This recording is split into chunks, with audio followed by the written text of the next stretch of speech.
மாற்றம் வர வேண்டும் என்று அவர் விரும்பவில்லை என்பதை தொடர்ச்சியாக அம்பலப்படுத்துகிறார். மோதிலால் நேருவினால் முன்வைக்கப்பட்ட அப்பொழுது துவக்கப்பட்ட இந்தியாவிற்கான மாதிரி அரசியல் சாசனத்தை முழுவதுமாக அம்பலப்படுத்தினார். கிட்டத்தட்ட அதனுடைய மாதிரியை தான் பிற்காலம் வரை நாம் பார்த்துக் கொண்டிருக்கிறோம்.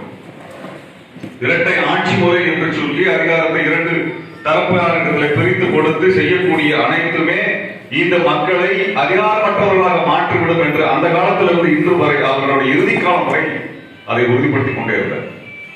அப்ப இந்த அதிகாரத்தை இரண்டாக பிரிப்பது என்பது நாட்டினுடைய கட்டமைப்பு எந்த மாதிரியாக இருக்க வேண்டும் என்று பார்ப்பதாக அந்த காலத்திலேயே உருவாக்கி வைத்ததை அன்றே அம்பலப்படுத்திய அரசியல் தான் அந்த அரசியல். அதிலிருந்து 10 ஆண்டுகளுக்குள்ளாகவே தமிழ்நாடு தமிழருக்கு என்கின்ற முழக்கத்தை மிக தெளிவாக மிக துல்லியமாக முன்வைத்தார். இது தமிழ்நாடு தமிழருக்கு என்கின்ற முழக்கம், அதாவது பெரியாரினுடைய இந்த அரசியல் கருத்தியல் முழக்கங்கள் எல்லாம் மிகப்பெரிய ஒரு அகாடமிஷியனுடைய வார்த்தைகளில் இருந்து வருவதாக இல்லாமல் எளிய மக்களுக்கு புரியக்கூடியதாக இருக்க வேண்டும் என்பது மிக மிக கவனமாக இருந்தார். அவர் ஒரு இன்டலெக்சுவலாக காட்டிக் கொள்வதற்கோ அகாடமிஷியனாக காட்டிக் கொள்வதற்காக விரும்பவில்லை. அப்படியான ஒருவராக இல்லை. அவர் உழைப்பு அந்த புள்ளியிலிருந்து தான் அது. தமிழ்நாடு தமிழருக்கு என்று வைக்கக்கூடிய அந்த முழக்கம் என்பது தேசிய இன விடுதலை கருத்தாக்கம் என்பது மேற்குலகத்திலே ஆட்கொண்ட காலத்தில் வந்த முழக்கம். அது அந்த தேசிய இன விடுதலை என்பது மேற்குலகத்திலே முதலாளித்துவ சமூகம் வந்ததற்கு பிறகு அல்லது அதனுடைய காலப்போக்கிலே விவாதம் வந்த பொழுது பேசிய ஒரு முழக்கத்தை இந்தியாவிற்குள் இந்த துணைக்கண்ட அரசியலுக்குள் மிக தெல்ல தெளிவாக முன்வைத்துள்ளார். அது வெறும் நிலை எல்லை அடிப்படையில் வைக்கவில்லை. ஆதிக்கத்தை எப்படி வீழ்த்த வேண்டும் என்றால் அதற்கான வடிவமாக இருக்க முடியும் என்பதை தெளிவாக உணர்ந்து அந்த நிலைப்பாடை முன்வைத்தார். அந்த நிலைப்பாடு அவர் இறுதிக்கால வரை எந்த இடத்திலும் ஒரு புள்ளி மாறாமல் இருக்கு. அப்ப அந்த அரசியல் என்பது, அந்த தேசிய இன விடுதலை என்பது இந்த ஆதிக்க அரசியல் இருந்து தமிழர்கள் விடுவதற்கான ஒரே வழிமுறை என்பதாக முன்வைத்தார். அதற்கு பிறகுதான் இந்த சுயமரியாதை என்கின்ற அரசியல் வென்ற பிறகுதான் சமத்துவம் என்பது சாத்தியமாகும். அவர் அரசியல் விடுதலைக்கு முன்னிபந்தனையாக வைத்தது எது? பெண் விடுதலையை முன்னிபந்தனையாக வைத்தார், சாதி ஒழிப்பை முன்னிபந்தனையாக வைத்தார், ஒரு சமத்துவ மனநிலை கொண்ட சமூகம் உருவாக வேண்டும் என்பதை முன்னிபந்தனையாக வைத்தார். அது இல்லாமல் வந்து வருகின்ற ஒரு தீர்வு என்பது அரசியல் அதிகார மட்டத்தில் நமக்கான பதவிகளை உருவாக்கமே ஒழிய நம்முடைய இழிவான பட்டங்கள் என்பது போய்விடாது என்பதை தெளிவாக இருந்தார். இந்த சமத்துவ அரசியல் வலிமை பெறாமல், இந்த சுயமரியாதை அரசியல் வலிமை பெறாமல் அரசியல் விடுதலை சாத்தியமே இல்லை, அல்லது வருகின்ற அரசியல் விடுதலை என்பது உண்மையான மெய்யான அரசியல் விடுதலையாக இருக்க முடியாது என்பதை மிக தெளிவாக இருந்தார். அப்ப இந்த இரண்டு போக்கையும், அதாவது அரசியல் அதிகாரத்திற்குள் நாம் பங்கெடுப்பது அல்லது அதை கை கொள்வது, அதில் மிக தெளிவான எடுத்த நிலைப்பாடு என்பது பார்ப்பனர்களான ஒரு அரசியல் அதிகாரம் நிறுவப்பட வேண்டும் என்பதிலே அவர் இந்த இடத்திலும் பின்வாங்கவில்லை. அதில் மிக தெளிவாக இருந்தார். ஆனால் பார்ப்பனர்களால் ஒரு அரசு நிறுவப்பட்டதால் மட்டுமே சமூகத்தில் சமத்துவம் வந்துவிடும் என்று அவர் நம்பவில்லை. ஆக சமூக பணி என்பது, இயக்க பணி என்பது தொடர்ந்து கொண்டு இருக்க வேண்டும். அது அரசியல் பணி, அரசியல் அதிகாரம், அது பங்கேற்பவர்களை விட வலிமையானவர்களாக இந்த இயக்கம் இருக்க வேண்டும் என்பதிலே மிக தெளிவாக இருந்தார். தேர்தல் அரசியலில் அவர் ஆர்வமற்று போன புள்ளி என்பது சமூக பணி செய்வதற்குரிய ஆட்களை, தோழர்களை, தொண்டர்களை உருவாக்கி விடாமல் செய்கின்ற ஒரு வேலையை இந்த தேர்தல் அரசியல் செய்து விடுகிறது என்கின்ற காரணத்தினால் தேர்தல் அரசியலுக்கு அப்பாற்பட்ட ஒரு சமூக பணி செய்யக்கூடிய கட்டமைப்பு வலிமையாக உருவாக்க வேண்டும் என்று விரும்பினார், செய்து காட்டினார். அந்த இயக்கம் எப்படி இருக்க வேண்டும் என்பதை இந்திய விடுதலைக்கு பிறகு அந்த சட்டப்பிரிவில் சாதியை பாதுகாக்கக்கூடிய பிரிவினை எரித்து அவர் நடத்திய அந்த மிகுந்த போராட்டம் என்பது மிக தெளிவாக காட்டியது. ஒரு மக்கள் இயக்கம் எதை செய்ய வேண்டும், எப்படியாக இருக்க வேண்டும், எவ்வளவு தூரம் சமரசமற்று இருக்க வேண்டும், ஏன் இந்திய விடுதலை போராட்டத்தை விட மிக தீவிரமான போராட்டமாக இந்த போராட்டம் இருக்க வேண்டும் என்று தெளிவாக பேசுகிறேன். ஏனென்றால் இந்தியாவுடைய விடுதலை என்பது சமத்துவத்தை கொண்டு வரவில்லை, வெறும் பதவிகளை உருவாக்கியது என்பதில் மிக தெளிவாக இருந்தது. அப்படியான ஒரு அரசியல் தெளிவு நிலை அவரிடத்திலே இறுதி காலம் வரை இருந்தது. அதிலே இந்த சமூக விடுதலையும் அரசியல் விடுதலை இணைந்த ஒரு விடுதலை வேண்டும் என்றால் தமிழ்நாடு விடுதலை அடைய வேண்டும் என்ற முழக்கத்தை உறுதியிருந்தார். அது இந்த இடத்திலும் இரண்டும் இணைந்த ஒரு விடுதலை வேண்டும் என்றால் இந்த மக்களுக்கு சுயநிர்ணய உரிமை கொண்ட அல்லது விடுதலை அடைந்த ஒரு நிலம், ஒரு ஆட்சி பரப்பு, ஒரு அதிகாரம் என்பது அவர்களுக்கு வேண்டும் என்பதை உறுதியாக பேசுகிறார். எந்த இடத்தில் அவர் அதிலே தன்னுடைய கருத்தை மாற்றிக்கொள்ளவில்லை. அப்ப தந்தை பெரியாருக்கு பிறகான சூழல் என்பதை நான் எப்படி பார்க்க வேண்டியிருக்கிறது? தந்தை பெரியாருக்கு பின்பான, அதுதான் எனக்கு கொடுத்திருக்கக்கூடிய தலைப்பாக கொடுத்திருக்கிறார்கள். பெரியார் தொட்ட இடமாக நான் அதை பார்க்கின்றேன். ஒரு மார்க்சிய கூறுகளை மிக நுணுக்கமாக உள்வாங்கியவராக, சுயமரியாதை என்பதை முன்னிலைப்படுத்துபவராக இருந்தார். அவருடைய மார்க்சிய தொடர்பான அவருடைய நிலைப்பாடுகள், அவருடைய புரிதல்கள், சோவியத்திற்கான மேற்கொண்ட அவரது பயணங்கள் என்பது அவரை மிக விரிந்த தளத்தில் இயக்கக்கூடியவராக மாற்றியிருக்கிறது.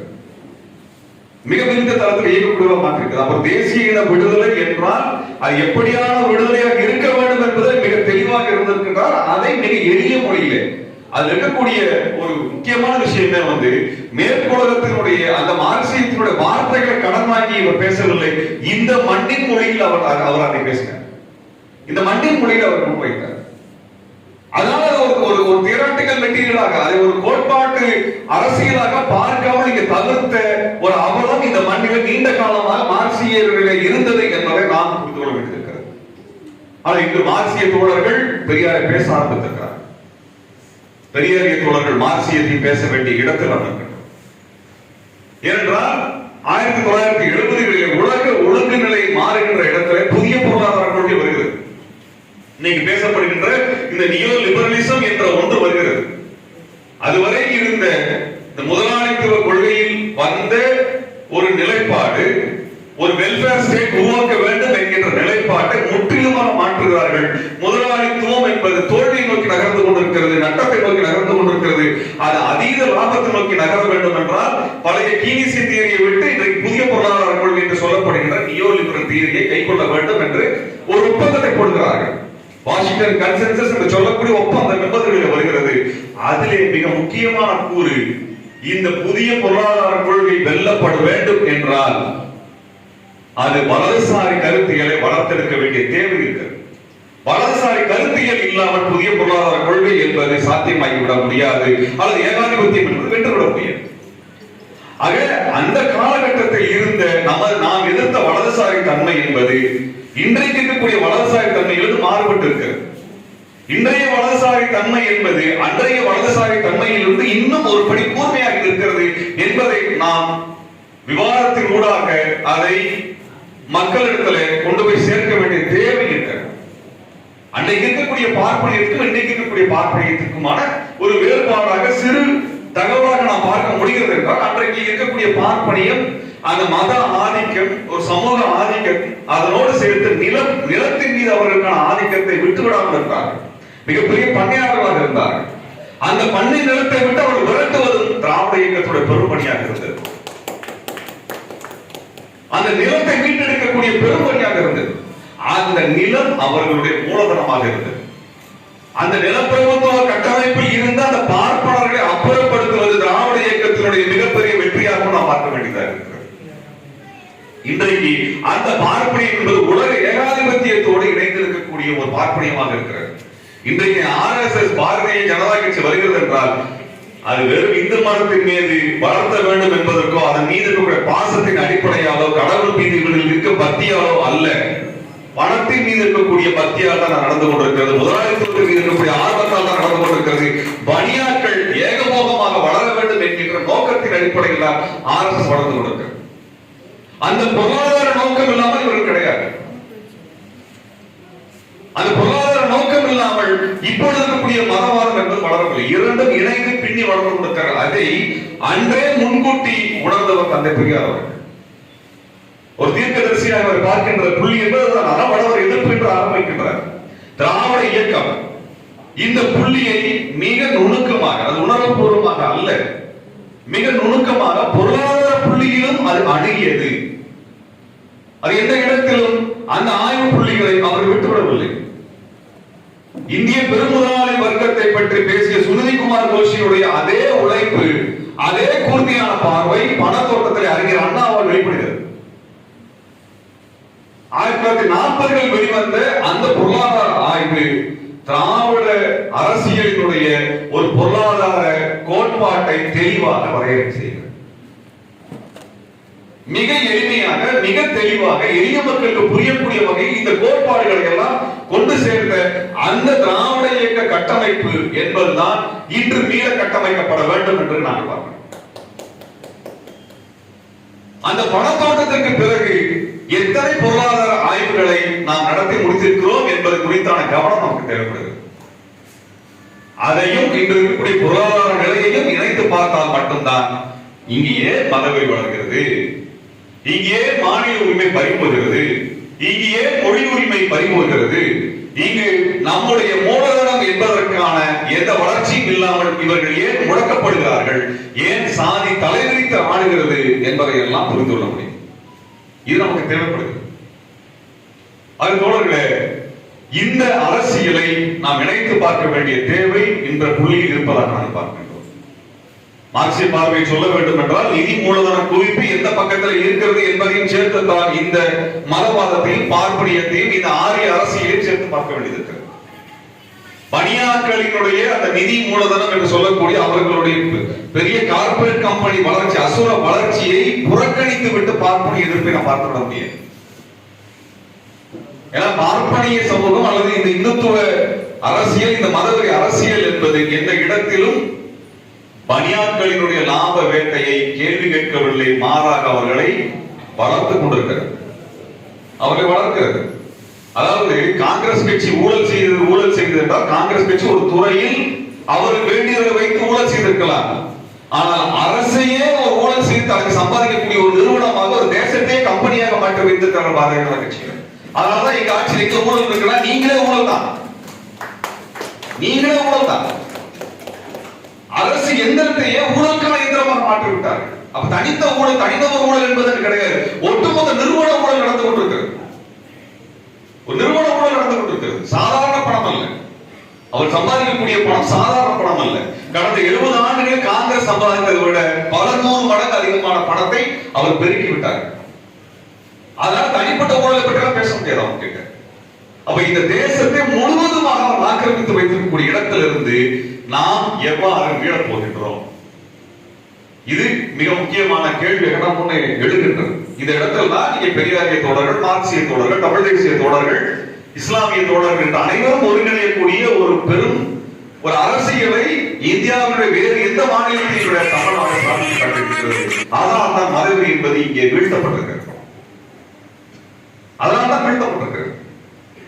அப்ப இந்த இடத்தில் நாம் இந்த அரசியலை இணைத்து பார்க்க வேண்டியது. இங்க இஸ்லாமியர்கள் மீது நடத்தப்படுகின்ற தாக்குதல் இஸ்லாமியர்கள் மட்டுமல்ல, இஸ்லாமியர்களுடைய தொழில்கள் முழுவதும் பனியாட்கள் வசமாக மாறிக்கொண்டிருக்கின்றன. தமிழர்களுடைய தொழில்கள் முழுவதும் பனியாட்கள் வசமாக மாறிக்கொண்டிருக்கின்றன. அதனால்தான் பெரியார் அன்றைக்கே பேசுகிறார். அண்ணா அவர்கள் அதை அன்றே அவர் ஆவணப்பூர்வமாக எடுத்து காட்டுகிறார். இந்த பனியா அரசியலை நாம் உணர்ந்து அரசியல் பூர்வமாக எதிர்க்கவில்லை என்றால், கையாளவில்லை என்றால் மதவாதம் வளர்வதை நம்மால் தடுத்து விட முடியாது. இங்க மார்வாடிகளினுடைய அந்த நிதி பெருக்கத்தை, கட்டுப்பாட்டை கேள்வி எழுப்ப முடியல அப்படின்னா RSS நம்மால் தடுத்து விட முடியாது. அப்ப இது ரெண்டையும் தனித்து பிரித்து பார்க்கக்கூடிய நிலை இங்கு இல்லை. அதே போல இந்துத்துவ ஆற்றல் எல்லாம் ஒன்றாக இருக்கிறார்கள், நீங்களே பிரிந்து பேசுவார்கள். ஆதிக்கம் என்பது எப்பொழுதுமே சர்வாதிகாரமாக தான் இயங்கும். ஜனநாயகம் என்பது பல குரல்களாக தான் இயங்க முடியும்.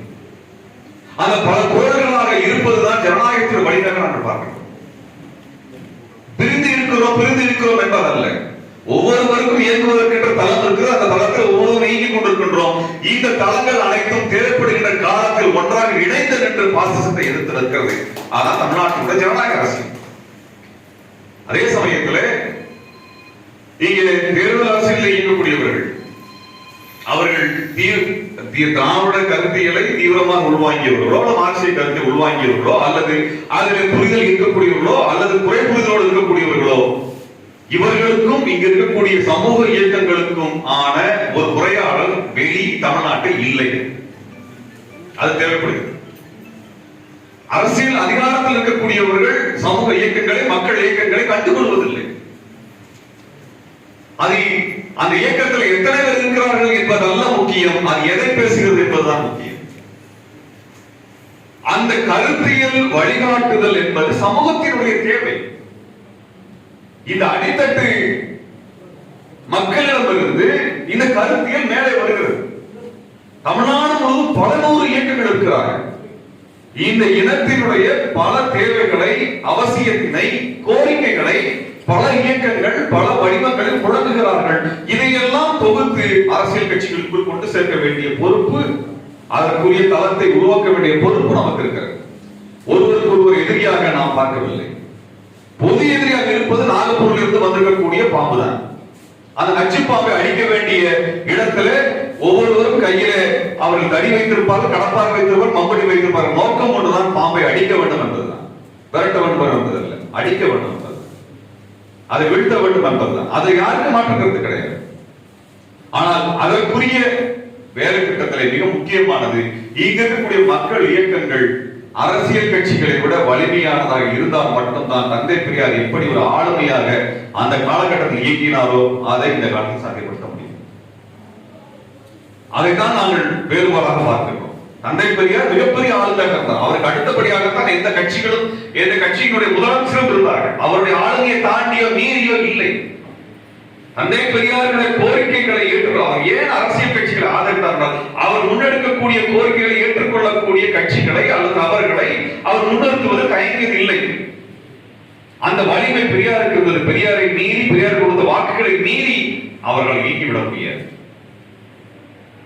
ஆனால் அப்படியான ஒரு சூழல் இப்பொழுது இல்லை என்பதை நாம் உணர வேண்டியிருக்கிறது. இங்கே இயக்கங்கள் தனித்து நின்றாலும் மிக வலிமையான ஒரு குரலை பதிவு செய்யக்கூடிய இயக்கங்களாக இருக்க வேண்டும். ஏன் விவசாய போராட்டம், உழவர் போராட்டம் ஒரு வெற்றியை நோக்கி நகர்ந்தது என்றால் அங்கே உழவர் இயக்கங்கள் அரசியல் கட்சியை கடந்து வலிமையான இயக்கங்களாக இருந்தன, இன்றும் இருக்கின்றன. அதனால அவர் அரசியல் கட்சியை சார்ந்து நிற்கவில்லை. அகாலிதளையோ அங்க இருக்கிற காங்கிரஸ் கட்சியையோ அல்லது பிற கட்சிகளையோ சார்ந்து நிற்காமல் தனித்து வலிமையாக ஒற்றை கோரிக்கை, ஒற்றை இலட்சியத்தில் அவர்கள் துணிந்து இறுதி வருகின்றார்கள். அதனால் சாத்தியப்படுத்தினார்.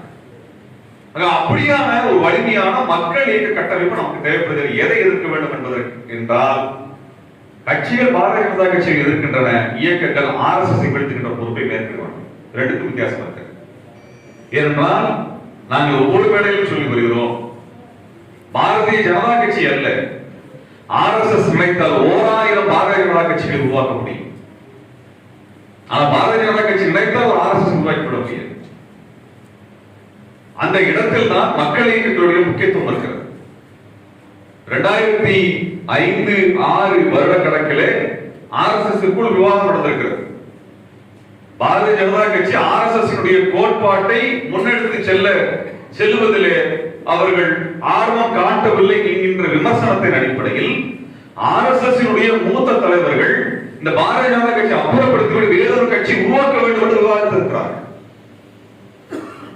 அவர்கள் நினைத்தால் அது சாத்தியமாகும். அதனால்தான் பாரதிய ஜனதா கட்சி தன் ஆட்சி பறிபோனாலும் கூட, அதுக்கு தலைவர்களுடைய தலைவர் பறிபோனாலும் கூட RSS சொல்லுவதை கேட்பதற்கான ஒரே காரணம், 1000 பாரதிய ஜனதா கட்சி உருவாக்கக்கூடிய வலிமை RSS இருக்கிறது.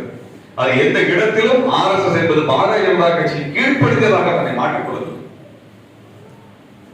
அப்படியான ஒரு வலிமை இங்கே மக்கள் இயக்கங்களுக்கு இருக்கிறது. அதைத்தான் 2019 நாடாளுமன்ற தேர்தலின் பொழுது பாரதிய ஜனதா கட்சி தோல்வி அடைந்த பொழுது பாரதிய ஜனதா கட்சியினுடைய வானதி சீனிவாசன் அவர்கள் சொன்னார், நாங்கள் எங்களது தோல்விக்கு அடிப்படை காரணம் இங்கு இருக்கக்கூடிய சிறு சிறு மக்கள் இயக்கங்கள் தான் காரணம் என்று சொன்னார். அவர் உணர்ந்து வைத்திருக்கிறார்கள்.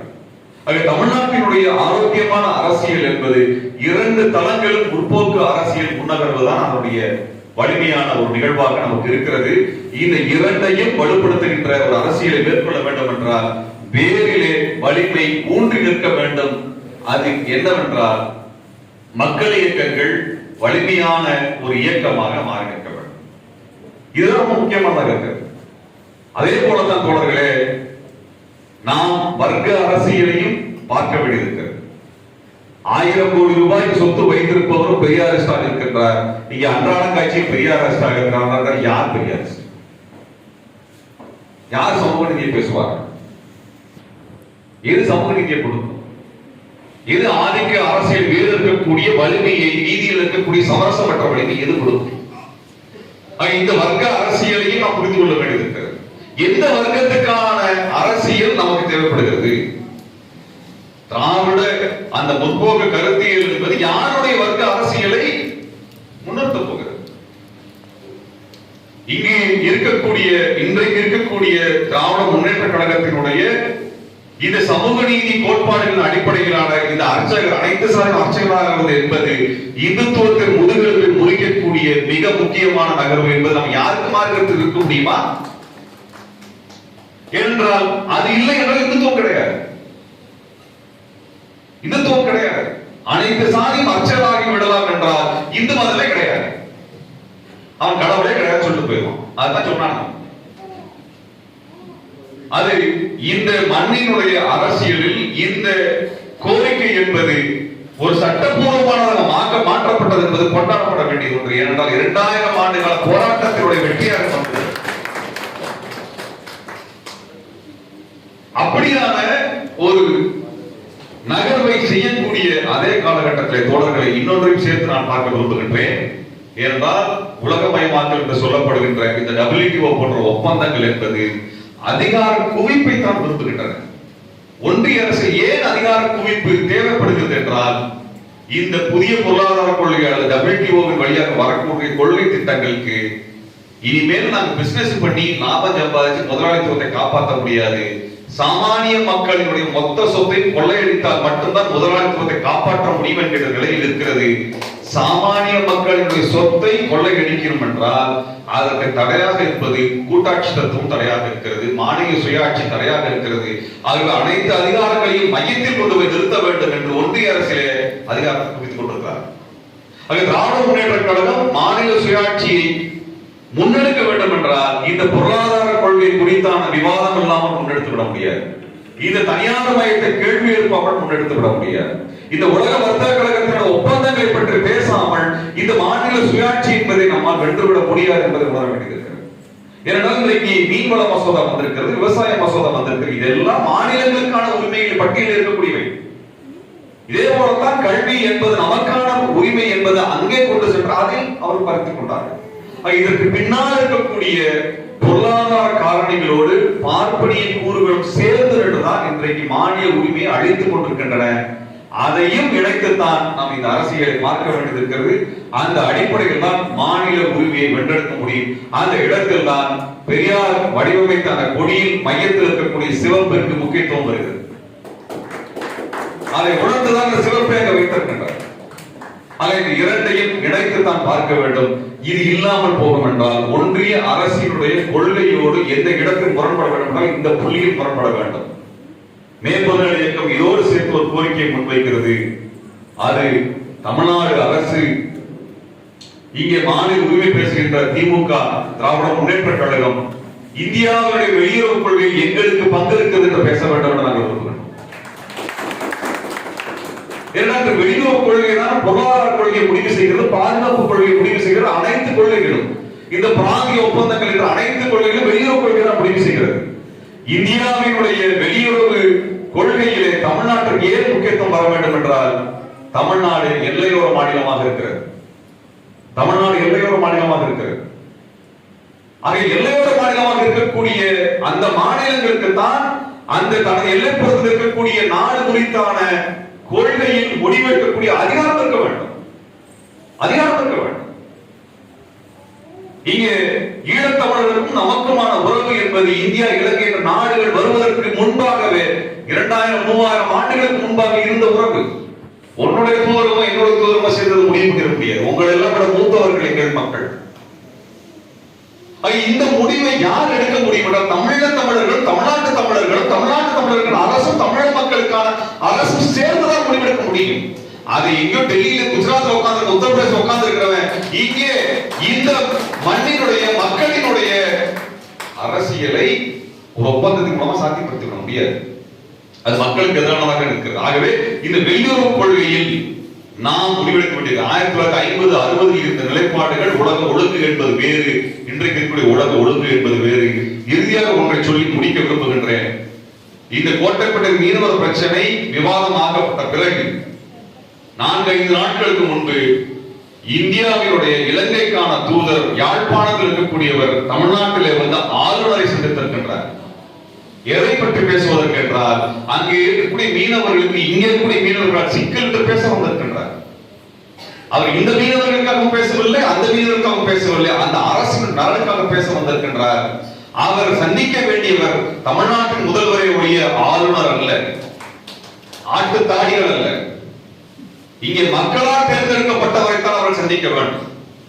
ஆனால் அப்படியான ஒரு மரபுகள், அந்த உரிமைகள் என்பது மீறப்படுகின்றன.